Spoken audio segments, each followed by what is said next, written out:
ladies and gentlemen. Welcome to the show. My name is Paul Harrell. This is the Millstone Report.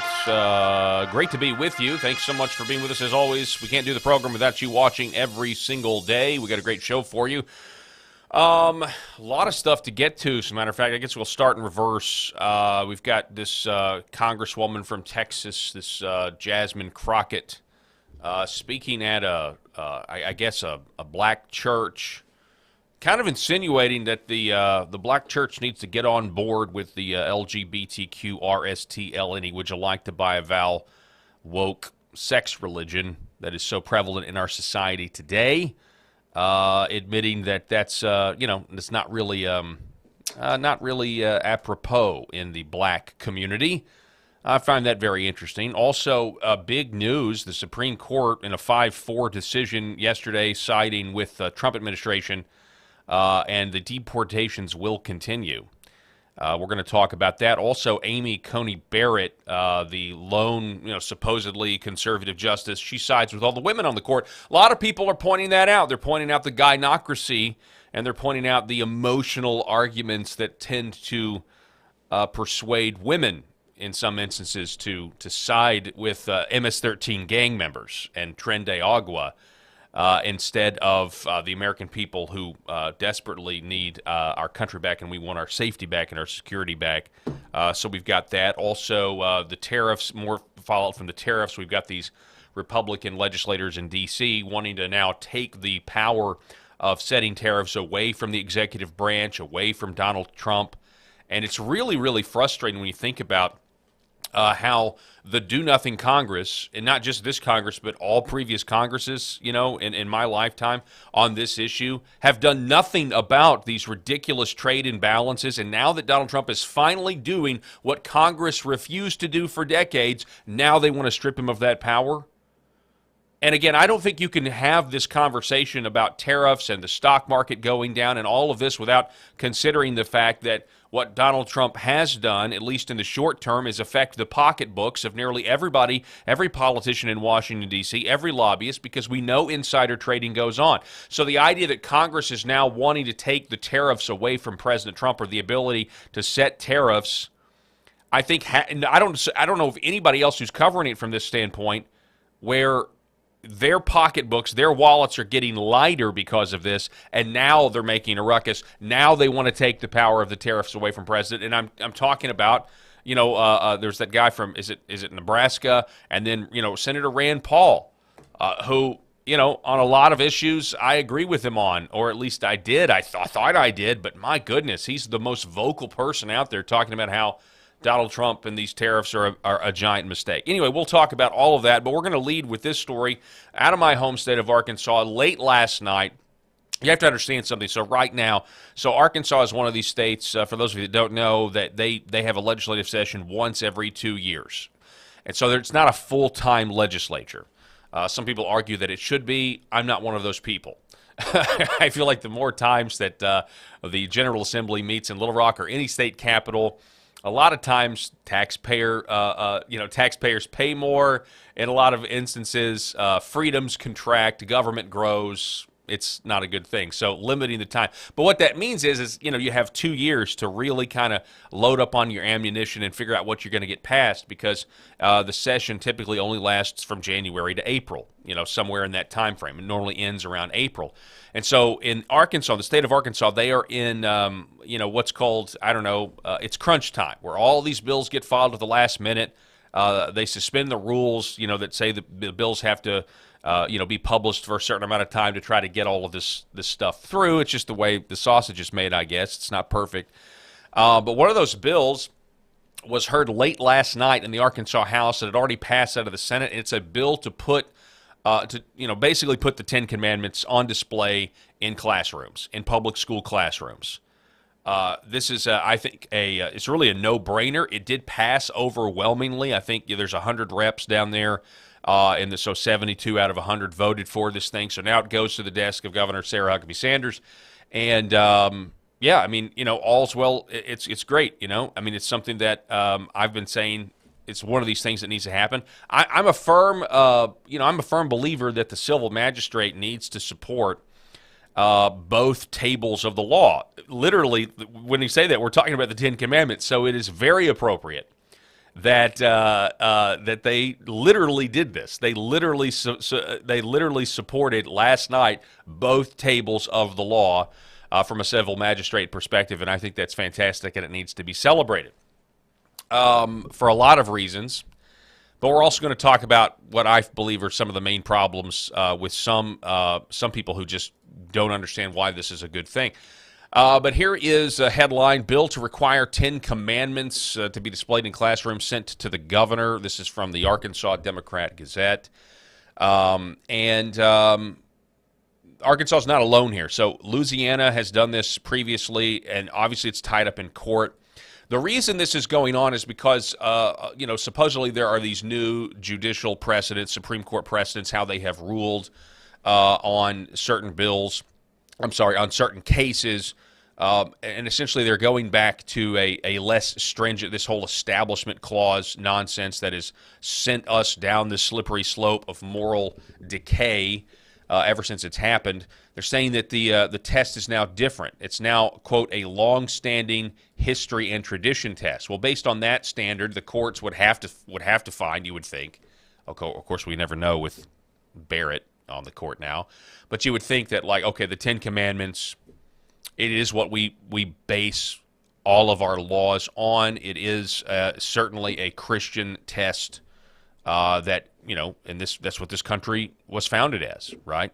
A Christian nation, a pan-Protestant nation, if you will. That's historically really not even an arguable point, although some on the left would love it to be, and they've promoted that conspiracy theory that America wasn't founded as a Christian country. But the sponsor of the bill in the House, Representative Brown, says you cannot separate the history of our nation and the development of the moral law and the Ten Commandments, nor should we. Again, it's similar to a law passed in Louisiana last year requiring the Ten Commandments to be displayed in public school classrooms. Similar legislation has also been proposed in Texas, Oklahoma, and Utah. Federal judge blocked the Louisiana bill, I guess, the law in Louisiana, and it's now in, it's in court, right? But here's something interesting. So there's a Republican state representative out of Arkansas by the name of Steve Unger, and he's a Republican, and he voted against this bill, and he spoke against this bill. He says, quote, as an evangelical believer who as a chaplain, spent 25 years doing ministry to the young agnostics who were raised on cultural Christianity, he opposed it on that. As a matter of fact, I clipped this because I thought it was just outrageous. Last night, this is what I wrote on X. Last night, the Arkansas General Assembly passed a bill to put the Ten Commandments back in public schools, which is a great thing, and I applaud them for this. But Republican State Representative Steve Unger voted against it, and he claimed, and it's a 10-minute, 11-minute, almost 11-minute speech, he claimed cultural Christianity is a problem and insinuated Arkansans are idolizing the Ten Commandments. I'm not making this up. I'm not making this up. We're going to listen to it here in just a second. I think there's other people that would believe this. Back when right as the Millstone Report began, back in December of 2023, one of the stories we covered was out of Iowa. Remember, I call him the Christian hero, Michael Cassidy, when he went into the Iowa State House and he ripped off the head of the Baphomet statue there that the Satanists had erected, because they think they have this First Amendment right to Satanism, essentially promoting evil and wickedness. And there were Republicans in the Iowa State House that were like, there's nothing we can do. This is just part of living in a pluralistic liberal. And it's like, there was this one guy there, state representative who, claimed to be a Christian and is a Christian, because we can, disagree on this. But he just was promoting this, basically this check your faith at the door. If you're a public servant, you have to check your faith at the door. This live and let live. There's nothing we can do. And this is just not historically accurate when you look at, historic Protestant political thought. This is just not, this is a very new idea of how to govern and how free men with their convictions and who are Christians are allowed to govern, like what is permissible. And we've bought into this. We've bought into a mentality that leads to, parents, and I say this almost every show, the idea that parents have the right to trans their kids and call it healthcare, mutilate their children, abuse their children and call it healthcare. And people are saying, no, banning things is good sometimes. People are and it's because they're being confronted with this evil, they're being confronted with this wickedness. That's why the Ten Commandments going back into schools are a very positive thing, because we have pushed God out of public life. We can talk about cultural Christianity. Cultural Christianity is good, actually. It's good, specifically considering the alternative. Now, I get it. Some people are saying, well, you have cultural Christianity, you may have people running around thinking they're Christians, but they're really not Christians. Okay, I suppose, yeah, that's a possibility, but what's the alternative? The alternative is bad for Christian families. It's bad for non-Christian families, and it basically brings everybody down into just a totally wicked, evil, depraved society, quite frankly. And this is a response to the people recognizing the rotten fruits of secularism. And it's also in response. Now, I don't know. I can't intuit exactly what everybody was thinking when they ran this piece of legislation, or how they voted or whatever. But it's also people, in my opinion, realizing that neutrality, once again, neutrality is a myth, ladies and gentlemen. The idea that the public square is neutral. The fact of the matter is you are going to worship something. The fact of the matter is blasphemy laws exist. It just depends on who are you revering? Like, what can you not say? There are still blasphemy laws in effect today. That's where the cancel culture came from. That's where that's where all this wokeism comes from. So I think people are realizing that neutrality is a myth. In fact, you are either going to be just a pagan nation, and that's promoted, and you can't speak out against that, or you are going to be a Christian nation. It is a binary choice. I think people are realizing that. And so people are saying, why not put the Ten Commandments in the public schools? Why not list the law, right? Why not reinforce the idea that, yeah, you are accountable to God? At a bare minimum, that's what they do. Just listing there, right? And not to mention all of our laws. Not to mention we don't want people to murder. We don't want people to steal. We don't want people to commit adultery. We don't want people to lie. But you know what? We also don't want people to worship idols. We also don't want people to take the Lord's name in vain. Anyway, let's get to this is a lone Republican objection last night in the Arkansas House of Representatives, and we're going to listen to this. Let me see if we can pipe this in here. Again, this is Republican State Representative Steve Unger. Take a listen. I cannot tell you how much I would rather not come down here and speak against this bill.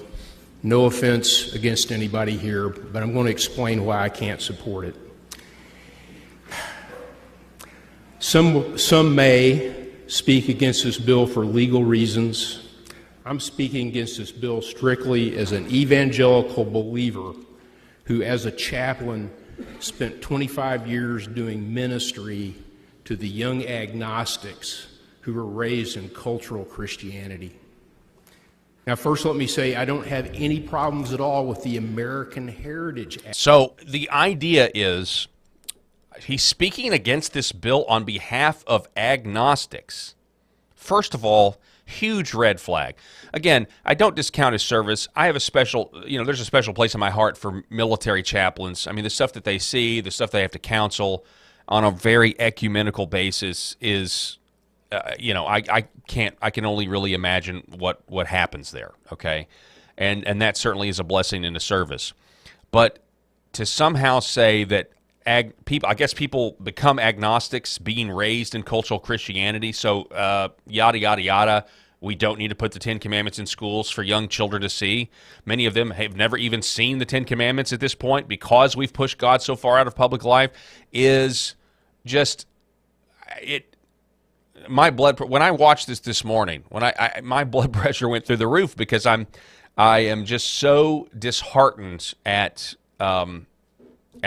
this take He somebody, he says he's an evangelical, and I'm just so disheartened. I think this line of thinking, though, is more prevalent than we want to admit. Again, kudos to the General Assembly of Arkansas for passing this bill in such a massive majority, but still, let's keep going. Aspect of this bill.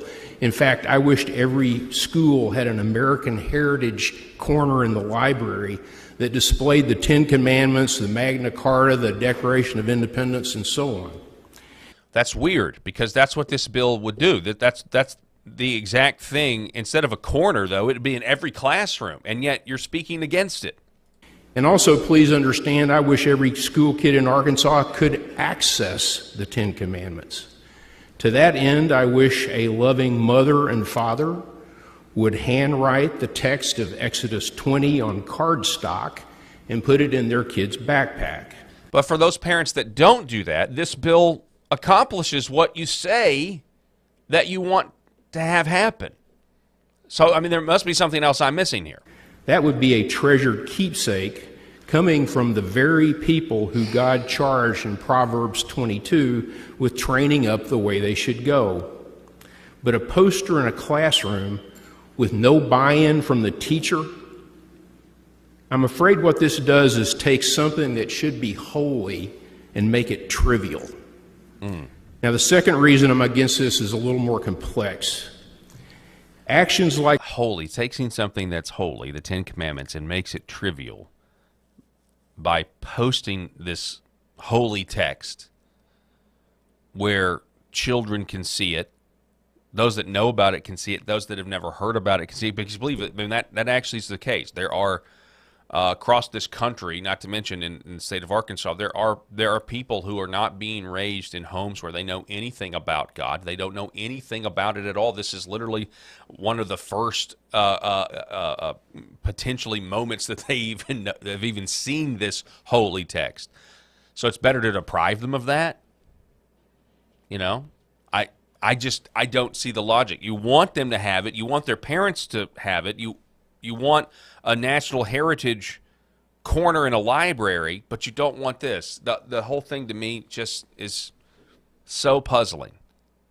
You don't want them to have it because it's holy and you're making it a trivial thing, and yet not having it at all. You'd rather them just not have it at all.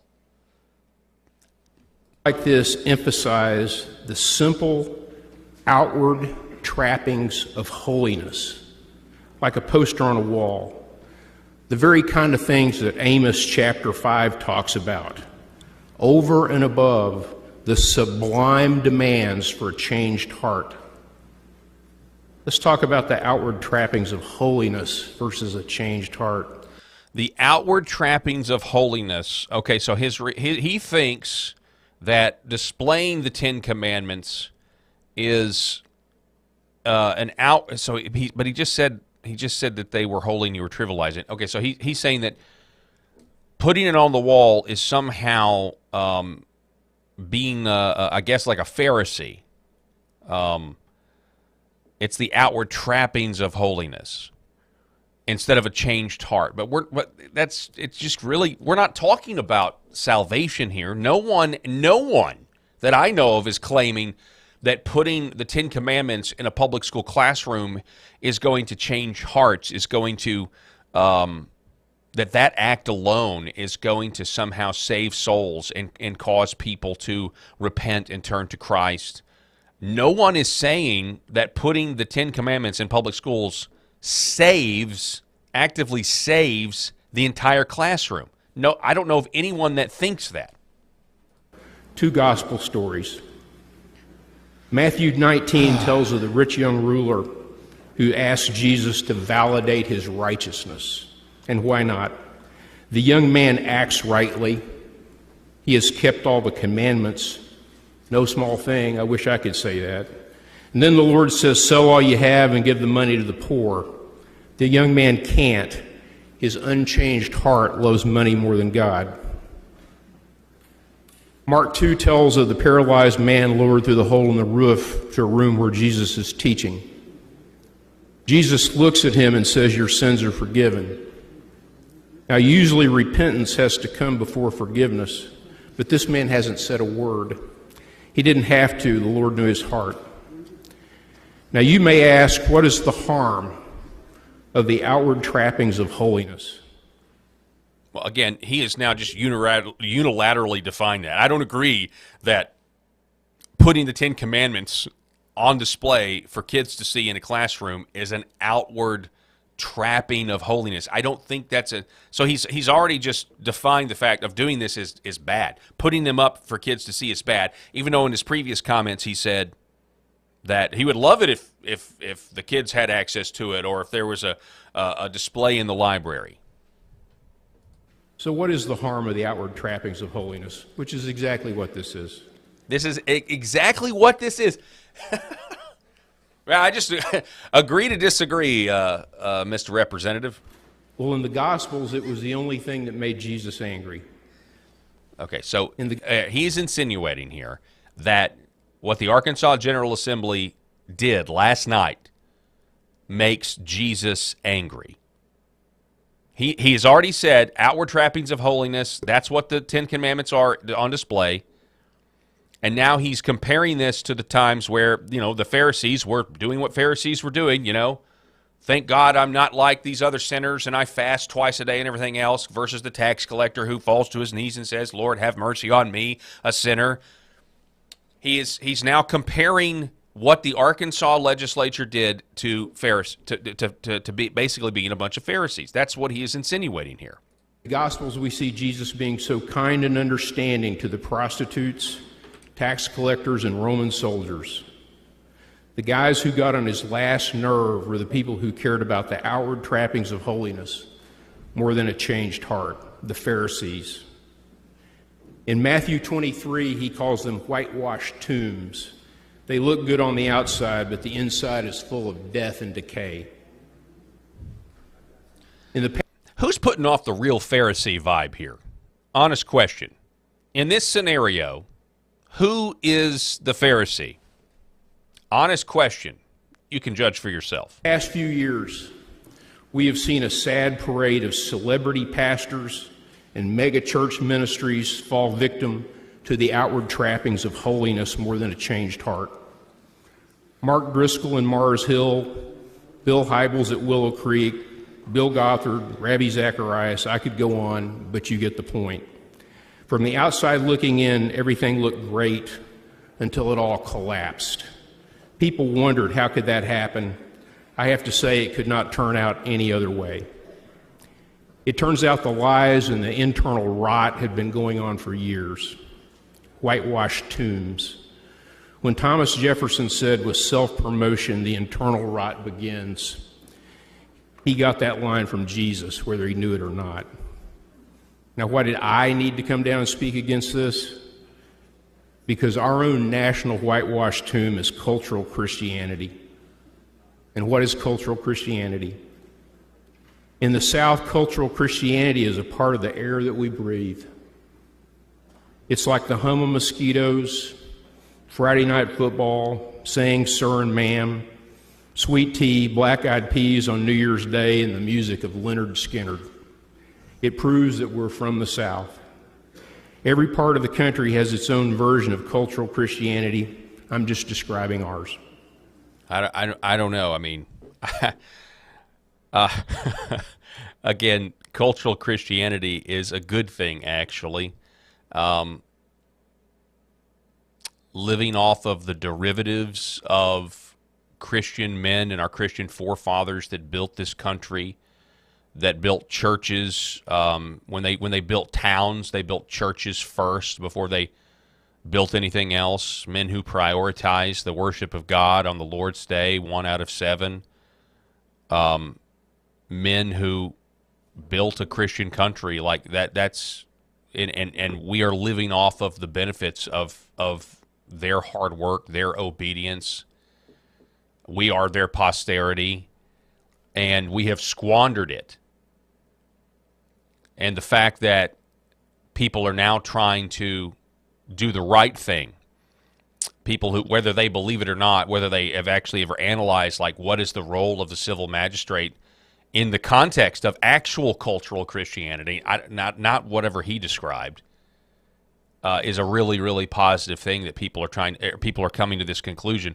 And Christian legislators, for the first time in my life, en masse, are now realizing, you know what? Yeah, I'm a Christian, and I'm not going to check my faith at the door. I'm going to be a Christian dog catcher. I'm going to be a Christian quorum court member. I'm going to be a Christian state representative, and I'm going to pass laws that reward good, punish evil. I want to pass laws that are righteous. I don't want to pass laws that God is displeased with. These are all really positive things, and this is what our forefathers. This is the government that they used to institute, and we've squandered it with this idea that, live and let live mentality. Well, you do you, just don't infringe upon me. Well, actually, that's really, really bad, and it's bad for everybody. Especially, it ends up being really bad for Christians who, if Kamala Harris, let's be honest, if Kamala Harris had won the 2024 election, Christians in this country would be one step closer to being put in boxcars. And it goes without saying that the football game and the public meeting will open with prayer. Maybe a long prayer. Okay. Sometimes a long prayer. That's good, though. Now, that is good. Okay, that is certainly an element of cultural Christianity. No doubt that a football game on Friday night would open in prayer. The Supreme Court's been attacking that. And it is cultural Christianity, but it's also sincere. I'm not saying it's always sincere, but you have an actual Christian that wants to pray for the player's safety before a game, wants to recognize the highest power, wants to recognize God in heaven. That's a good thing. And from whatever reason, I get the feeling that Steve Unger here thinks that that's not a good thing. And so I'm very puzzled and confused here with his logic. Cultural Christianity, this becomes part of the sweetness and the gentleness of life. Kind of like the sampler on the wall that Grandma made that says, "God bless our home." It's been there so long you barely notice it. Cultural Christianity is just part of the national background scenery, and that's the problem. 21 years ago, I don't even know how you can say that anymore. Cultural Christianity is part of the national background. What are you talking about, man? No, it's not. Not at all. Maybe you can find it in pockets in the South, like he described, praying before a football game, but nationally, cultural Christianity, we're like Aaron Wrenn says, we are firmly in negative world. There was a positive world. That was cultural Christianity, where Christianity was looked at as a positive.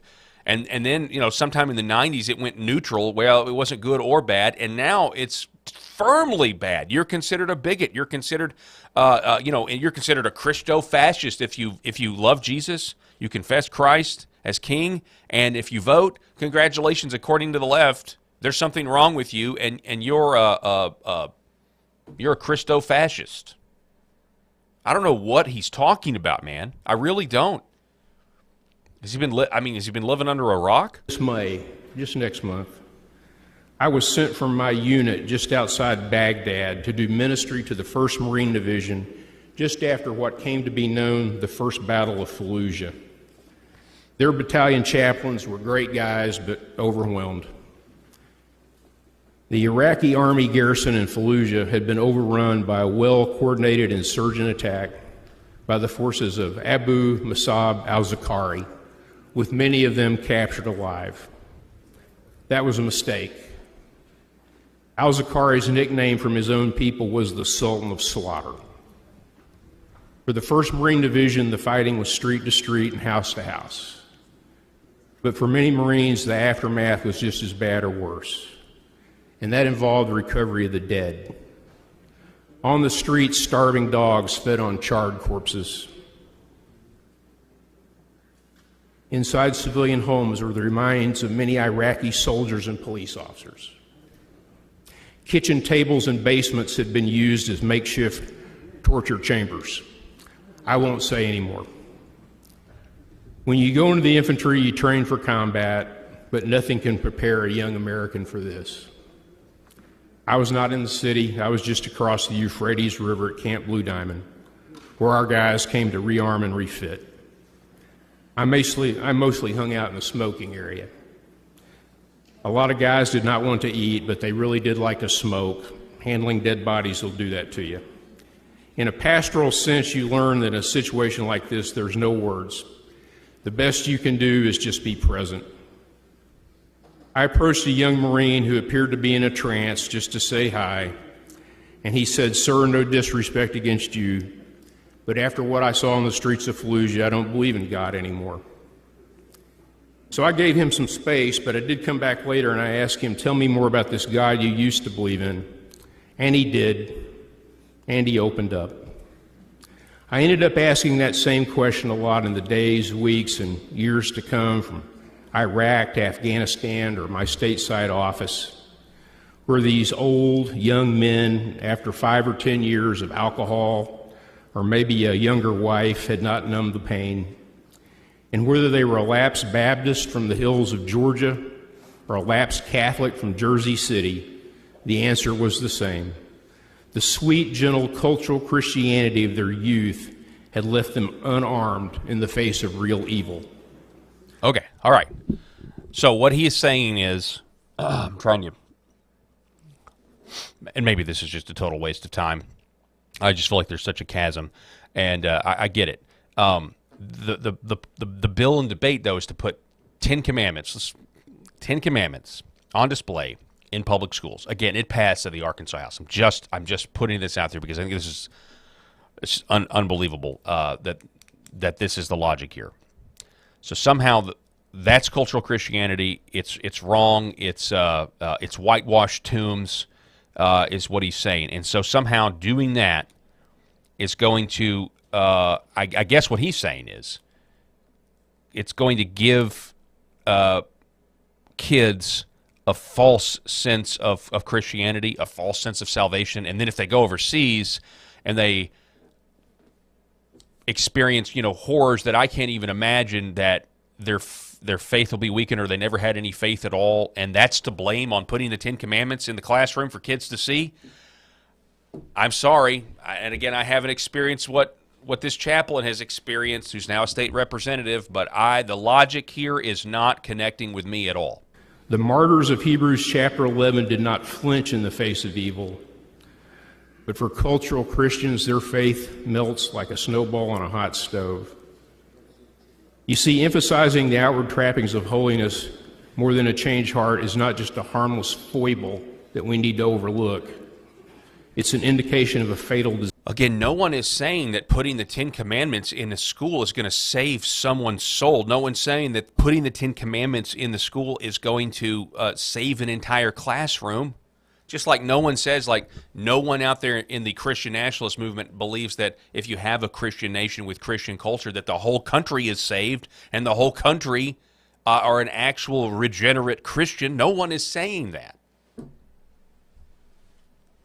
Disease. You see, the real enemy of an authentic, life-changing, heart-changing union with Christ is not forces from the outside like sex and drugs and rock and roll. The enemy that a poster on the wall or the Bible on the coffee table can't stop is the scary thing on the inside. It's the threat from my own heart. My justification was completed by the work of Christ on the cross, but my sanctification can only be advanced daily by daily obedience and sabotaged only by my own orneriness. Some days in my heart it's house-to-house fighting that only ends when I surrender to God and ask forgiveness every day that I have left until I meet Him. And see, that is the kind of faith that needs to be modeled to a kid by somebody that loves them, not a poster. Have you ever confessed your sins to a teenager? You can have both. You can have actual discipleship out of love for somebody else, and you can also have the 10 Commandments on display in public schools. They're not mutually exclusive. You can have both of those things in the world we live in. Again, not following the logic at all. You're a teenager. Awkward. But it takes guts, but it has to be done.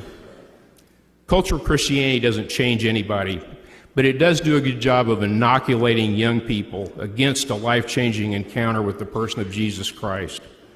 The imitation has inoculated them from the real thing. Actually, no, man. Now, cultural Christianity can be the thing that actually propels them into a saving relationship with Jesus Christ, right? Because you're among other Christians and they're not being censored and they're allowed to freely share the gospel and go about their lives in peace.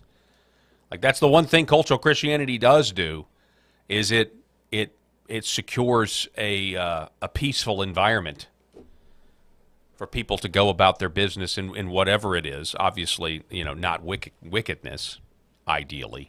There's a great little book that came out in 2019 called The Unsaved Christian by Dean Insera. We're almost done here. That does a better job of explaining the problem than I ever could. When I was in seminary, my favorite Old Testament professor, Dr. Al Bean, once said that in the Old Testament, the Hebrews didn't really worship idols, but what they did worship was Yahweh as if he were an idol. And it's true. How do we do this today? Well, it's when we do stuff like that, like this. He is insinuating that the Arkansas General Assembly and Arkansans, by extension, are guilty of idolatry and worshiping the Ten Commandments. And that's something, when I woke up this morning, I did not think I would hear, or that's a conclusion I didn't think I would come to. That is incredible. It's very similar to the woke Christians who preached sermons after Obergefell came down and gay marriage was legalized. There were Christians who preached sermons to their congregation about how they were idolizing the family. They were idolizing a male and female marriage.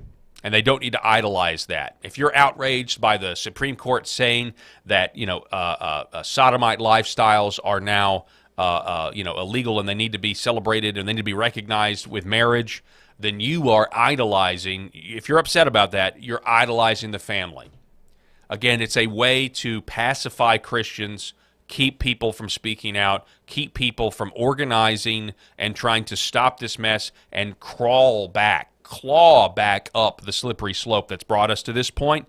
That's part of it. I get similar vibes here when you're now saying, hey, I think maybe you guys are idolizing the Ten Commandments by wanting to put them in public school classrooms for kids to see. It's preposterous. It's an absolutely preposterous position, in my opinion. And it clearly just it ignores this, what the self-evident truth on the ground is right now, that we don't really have cultural Christianity anymore. And the alternative, if you have a choice between picking from cultural Christianity, where there are real Christians and also people who are not Christians that are benefiting from that cultural Christianity, and a culture that promotes paganism, a culture that promotes death, a culture that calls the good things of God evil and evil things good and persecutes Christians, which one do you want for your family? Oh, and by the way, you're not idolizing your family or idolizing your daughter or your son by wanting a society that's good for them, a society where they get to memorize Scripture not because the Bible is banned and they've got to bury it in their backyard, but because they're free to worship the Lord in peace. They're free to be raised in the fear and admonition of the Lord. And yet, it's mentalities like this that it's just incredible that we have a state representative from Arkansas, Republican, voting against a bill for the Ten Commandments because he thinks it's the equivalent of being a Pharisee, and I get the Pharisee vibes from him, quite honestly. And I'm trying to be charitable here because I do really appreciate his work as a chaplain and going overseas and that sort of thing. No doubt, we need more of that. But my goodness, exactly what kind of gospel perspective are we talking about here?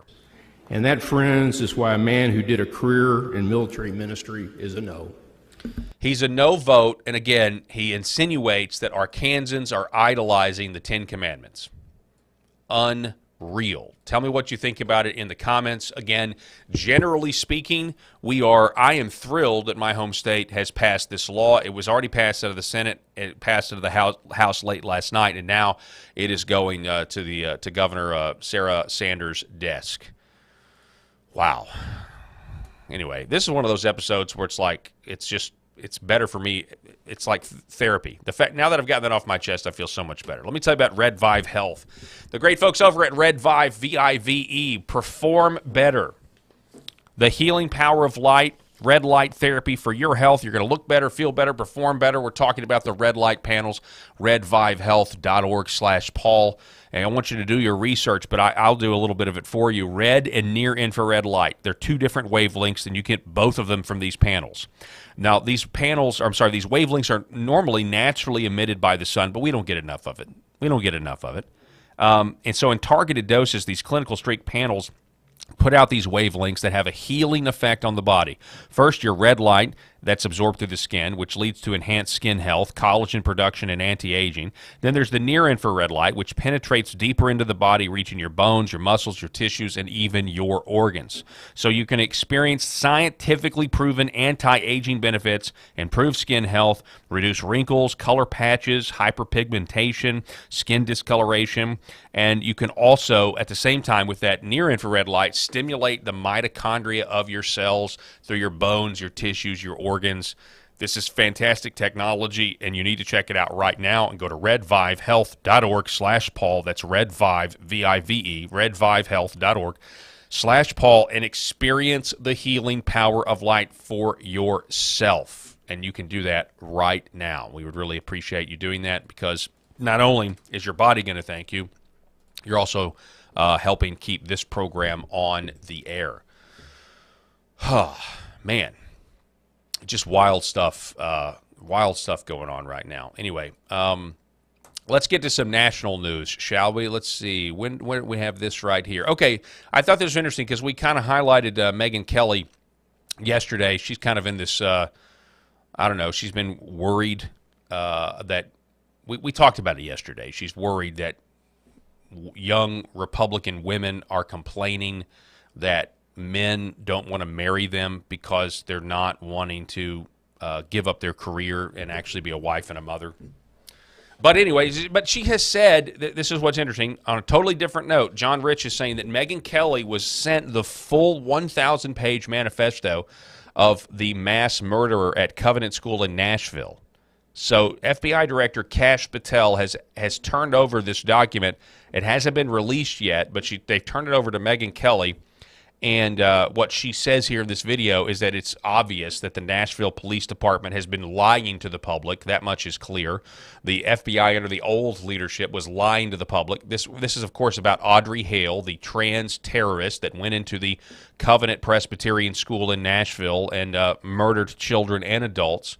And the bottom line is this 1,000-page manifesto is riddled with evidence that she was consumed by transgender ideology. Radical transgender ideology is what drove her to make these killings. This is a fact that the pro-LGBTQ woke sex religion defenders don't want to get out. Of course, we've seen it in other instances, but it's no surprise. You're giving yourself testosterone. If you're a female, you're giving yourself testosterone. Your body's not biologically meant to handle it, and some people literally become more aggressive. Shocker, it's testosterone. So that also plays a part in all of this. And it really dovetails back into what we were just talking about, cultural Christianity versus pagan culture, which is really what we have and what people are trying to prevent. So anyway, which society do you want to grow up in? Honest question. We also have this news. Speaker of the House Mike Johnson throwing cold water on any idea that he's going to allow bills to come to the floor that would strip President Trump of his right to set tariffs. Mr. Speaker. Not sure yet. But, Mr. Speaker, there's a push by some of your members to give Congress a say. Don Bacon has a bill to give Congress a say and review the tariffs. Why not give Congress the opportunity to have it be a check on the president on this Congress issue? will weigh in on it, but with the president, with the administration in tandem, and I think you got to give the president the latitude, the the runway to do what it is he was elected to do, and that is get this economy going again and get our trade properly balanced with other countries. So I think most of the American people understand the necessity of that. Listen, we had a $1.2 trillion trade deficit in 2024. I don't think that's fair to our country. I think the American people understand that, and I think they see a president who's engaging and trying to fix that. So we're going to give him the space necessary to do it, and we'll see how it all develops. It is absolutely laughable that Congress is now trying to take back this power that they have, that a president has always had. They want to take the power back from him when they have done absolutely nothing to stop the outsourcing of American jobs over decades. And now that Congress has essentially done nothing for decades, my entire life, now that somebody's actually doing something about it, they're upset. And I think they're upset because it's their own stock portfolios that are taking the hit. It's not their constituents, it's the donors, it's the lobbyists, and it's them. Because there's a reason why you get into Congress and you see your net worth explode. It's because you know which stocks to buy. Period. End of sentence. End of story. There is a Nancy Pelosi stock a group that follows all of her trades and recommends it to other people because they're good bets. Because they know something that the rest of us aren't privy to. I think any conversation about tariffs and Congress trying to stop Trump from doing what he's doing has to be looked at through that lens. Through the lens of, you guys want to continue to get richer and you're afraid that you're going to get poorer. At least that's my 2 cents. And Brian Cates has our Congress. Brian Cates over on X says our Congress is utterly and completely and totally compromised. Rand Paul is upset that after Congress spent decades doing nothing to cure the trade imbalances ballooning to cartoonish proportions while taking sweet, sweet lobbyist cash, President Trump took action to fix the national security crisis. And the solution Paul comes up with is taking more power away from the chief executive and giving it to the do-nothing Congress. Yeah, Rand, who I agree with on a lot of other issues, or at least I thought I did, is a huge disappointment here. Absolutely huge, utter disappointment. What's the end game from these tariffs? Let's remind everybody how much money. This is at least Trump's perspective. I don't know if he's going to get rid of the income tax. I'm not holding my breath, but Howard Lutnick has said something similar. Donald Trump has intuited it as well. This would be, again, if they were to get rid of the income tax by offsetting everything with tariffs, it would be the greatest transfer of liberty back to the people from the government since the American Revolution. America is going to be very rich again, and it's going to happen very quickly. It's time for the United States to return to the system that made us richer and more powerful than ever before. Do you know, the United States in 1870 to 1913, all tariffs, and that was the richest period in the history of the United States, relatively speaking. In other words, relatively. And they set up the Great Tariff Commission of 1887, and this commission had one function: what to do with all the money that we took in. It was so enormous that they had no idea. It was a blue ribbon committee. It was set up 1887, and what to do with all of the money that we had. And again, Teddy Roosevelt was a beneficiary because when McKinley was killed, he took over this vast sum of money, and he did all of those national parks and all of the other things. And I'm not knocking him, but he was given a vast amount of money, and that was all made through tariffs. We had no income tax. The income tax came in 1913. As I said in my speech last week. So we had no income tax. This is a very good reminder. People are keen on this. People are keen on this idea. We had no income tax. Howard Lutnick put out there that once you get the deficit under control, then people that make $150,000 or less pay no taxes, which is a good start, but we want it all gone. We want it all gone. Folks, I want to tell you about Curable Premium Health and the great, fantastic CBD.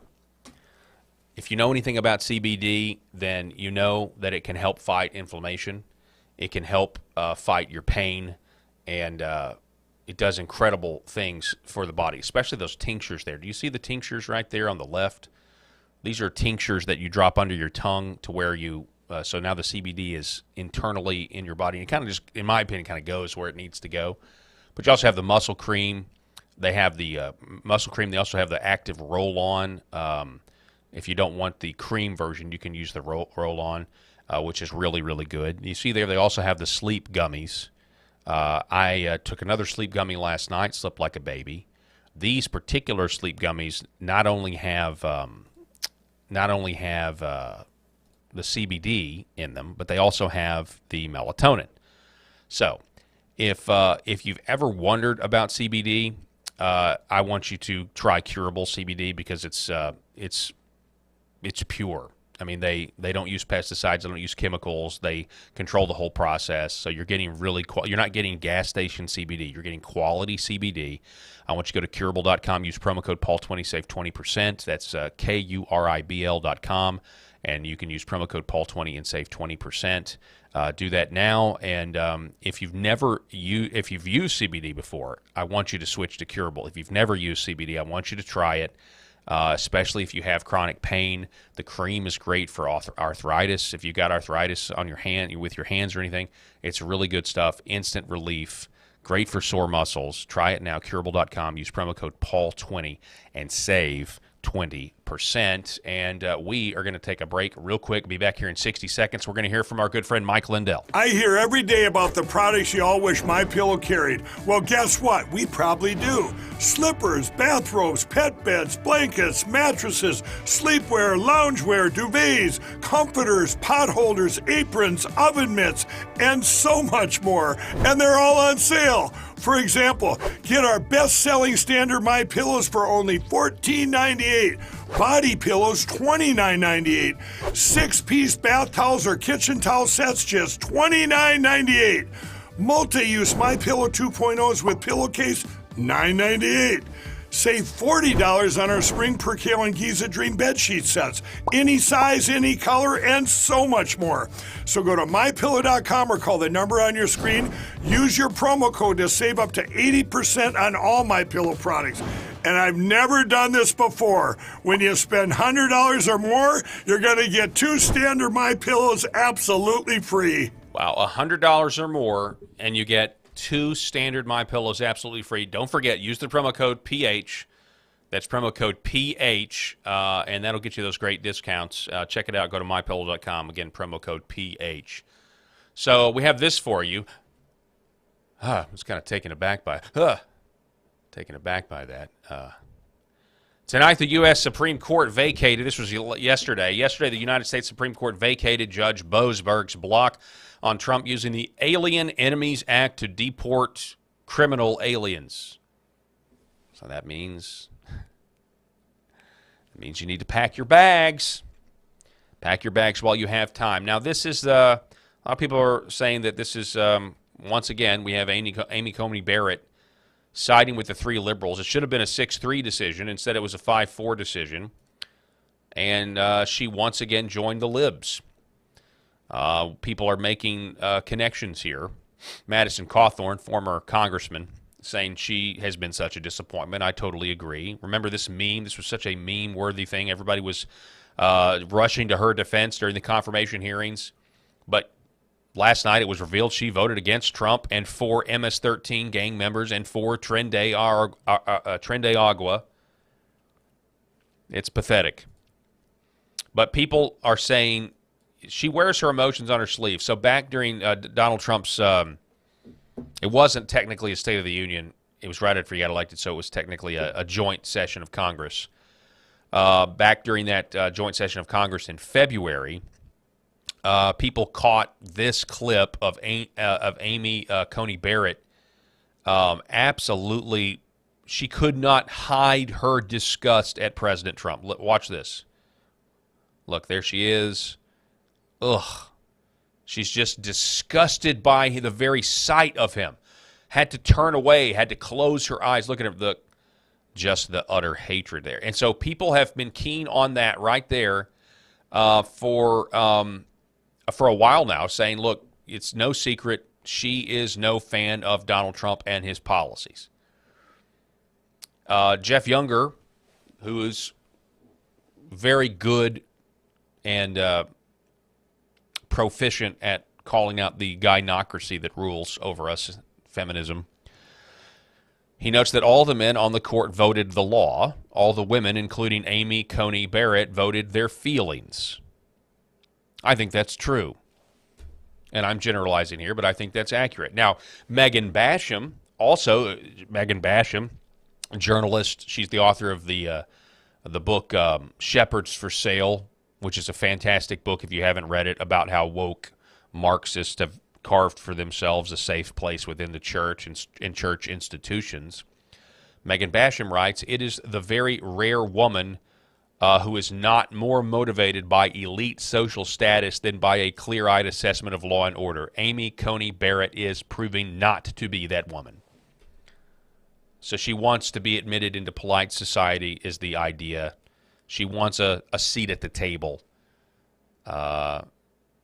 And I would say John Roberts does too, but you could make the argument that John Roberts also is trying to protect the court, the integrity. Now, this was great. William Wolf from the Center of Baptist Leadership. What a great take. Is this the same picture? And it's a picture of New York Times David French next to Coney Barrett. I do. I think that probably, that looks like the same picture to me. Oh, we're out of time. We'll get to this. Pray for peace for sure. We don't want a war with Iran. Did we get to? We didn't get to this either. But we're out of time. Crockett telling the black church that it's time to change. Maybe we'll get to this tomorrow on the program. We really appreciate it. I want you to please, if you get a chance, you follow me on X over at Real Paul Harrell. Also follow X American News at X American News. And also, don't forget, you can subscribe to my Substack, which is Paul Talk Show, paultalkshow.substack.com. We put out interviews ahead of time there, like we did last week with Jacob Holloway. And if you subscribe, become a paid subscriber, you also will get a free copy of my game that I wrote called Left Wing Will and the Red Pill, the hilarious card game. You'll get a free card game if you subscribe. paultalkshow.substack.com. That's all the time we have. Unless I am providentially hindered, I'm going to be talking to you tomorrow, wishing you a happy Wednesday. And until then, I hope everybody has a great rest of your Tuesday. God bless. Thanks for watching.